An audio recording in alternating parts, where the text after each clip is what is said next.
Morning everyone, আশা করি তোমরা খুব ভালো আছো আর আমিও খুব ভালো আছি। তো সকাল সকাল ব্লগটা শুরু করছি। আমি স্নান করে চলে এসেছি। কালকে একটা দিন ব্লগ দিতে পারিনি, মানে ব্লগ করিনি আর কি।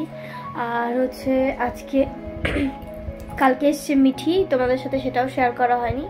এই যে মিঠি বসে আছে আর আমি এখন কিন্তু স্নান করে আসলাম।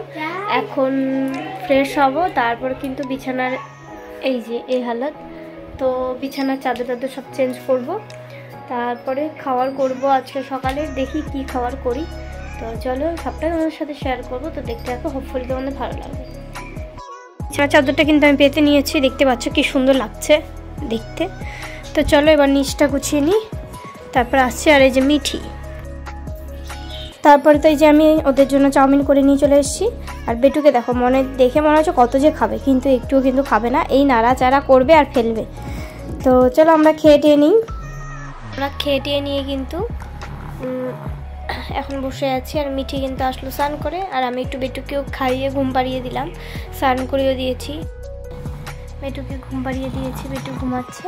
আর ওই যে মিঠি বসে আছে, তো মিঠিও স্নান করে আসলো। মিঠি এখন কি করবি? টিভি দেখবে। তো চলো আমরা এখন একটু মুভি দেখি, তারপরে মিঠির মামা আসলে হবে খাওয়া দাওয়া আমাদের দুপুরে, তাই না? তো ঠিক আছে।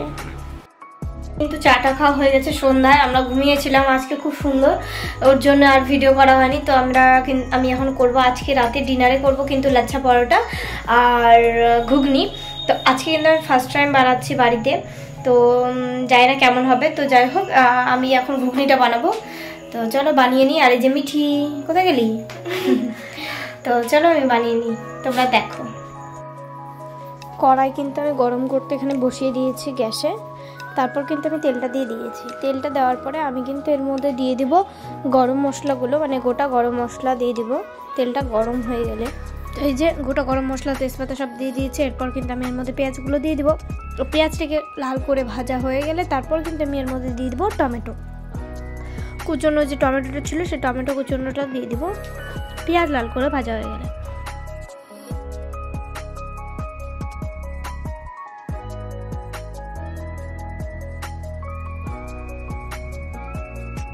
তো পেঁয়াজটা ভাজা হোক, আর এদিকে কিন্তু এই যে ঘুগনির মটরও আমি সিদ্ধ করে রেখেছি। আর এই যে দেখতে পাচ্ছ টমেটোগুলো আমি এখন দিয়ে দিলাম। তো পেঁয়াজ আর টমেটো একসঙ্গে ভাজা হোক, তারপরে কিন্তু মশলা দিব আমি। আর মশলার মধ্যে কি যেগুলো ঘরে থাকে সেগুলোই, সেরকম কিছুই না। লবণ প্রথমে তো দিয়ে দেবো লবণ, তার আগে কিন্তু আমি আলুগুলো দিয়ে দিয়েছি। তাহলে মানে আলুগুলো যেহেতু এমনি ছিল, মানে সেদ্ধ টেদ্ধ করা ছিল না, তার জন্য আমি পেঁয়াজ টমেটো দেওয়ার পরেই কিন্তু আমি আলুটা দিয়ে দিয়েছি যেন ভালো করে সেদ্ধ হয়ে যায়। এরপর কিন্তু আমি লবণ দিয়ে দিয়েছি, তারপরে একটু সামান্য হলুদ দিয়ে দেবো, কেন কি মটর সেদ্ধের সময় আমি অল্প হলুদ দিয়েছিলাম ওর জন্য। তো এখানেও হলুদ দিয়ে দিয়েছি। তারপরে একটু জিরার গুঁড়ো, তারপরে ধনের গুঁড়ো, তারপর কিন্তু এর মধ্যে যে রসুন আর জিরা আদা পেস্ট করে রেখেছিলাম আর লঙ্কা পেস্ট করে রেখেছিলাম, সেই মশলাটাই আমি এখানে দিয়ে দিলাম। এবার এটাকে ভালো করে আমি নেড়ে নেব যতক্ষণ না তেল ছাড়ছে। তো মশলা থেকে কিন্তু তেল ছেড়ে দিয়েছে, এর জন্য কিন্তু আমি তো এই সেদ্ধ করে রাখার যে মটর, সেই মটরটা কিন্তু আমি এখন দিয়ে দেবো। দিয়ে ভালো করে নাড়াচাড়া করে নেব, মানে যতক্ষণ না মশলার সাথে মেশে ঘুগনিটা।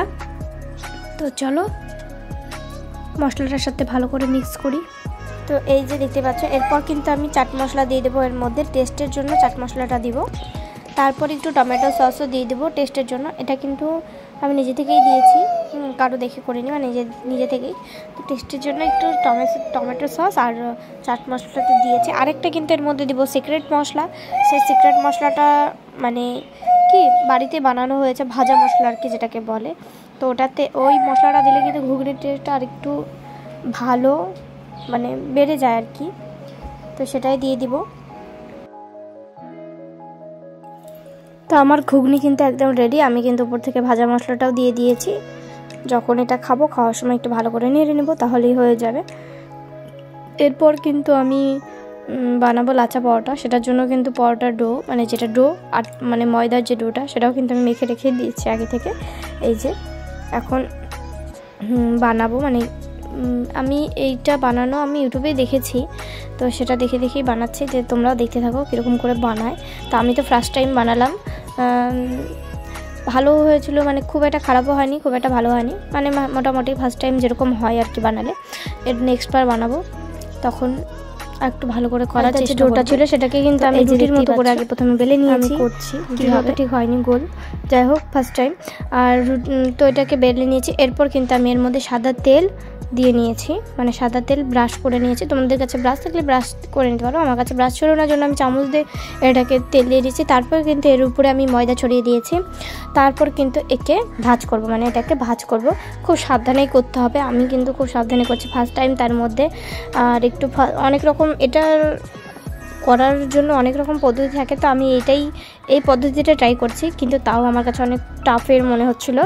হ্যাঁ, খুব ঝামেলার একটা কাজ। তো যাই হোক, এই যে দেখতেই পাচ্ছ আমি কি করে বানাচ্ছি। তো চলো করে টোরে নিই, তারপরে তোমাদের সঙ্গে দেখা হচ্ছে পরোটা ভাজার সময়।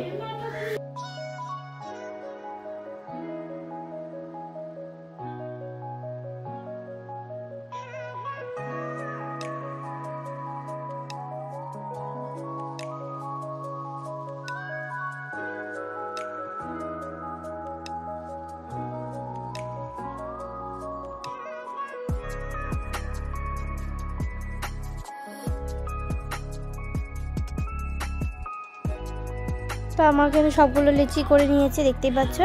এবার কিন্তু আমি এটাকে বেলবো। এই যে দেখো কি সুন্দর করে বেলাটা তো সুন্দর হয়েছে, জানি না ভাজাটা কেমন হবে। তো এই যে প্রথমে কিন্তু আমি শুকনো করে তাওয়াতে আগে ভেজে নিব, মানে রুটির মতো করে এপিট ওপিট দিয়ে হালকা করে ভেজে নেব।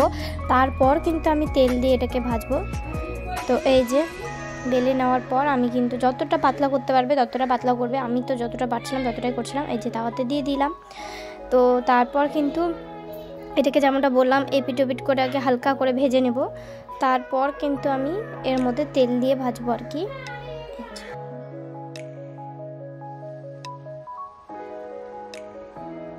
আমি কিন্তু তাওয়াতে পরোটাটা দিয়ে দিলাম। এরপর কিন্তু আমি তেল দিয়ে দিব, সাদা তেল দিয়ে ভাজবো আমি এটাকে।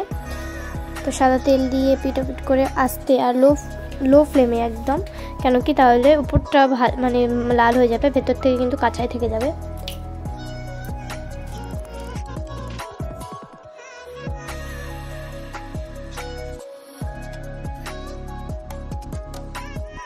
এই যে আমাদের রাতের ডিনারে প্লেট দেখতেই পাচ্ছ, চিকেন কষা, পরোটা, ঘুগনি আর মিষ্টি।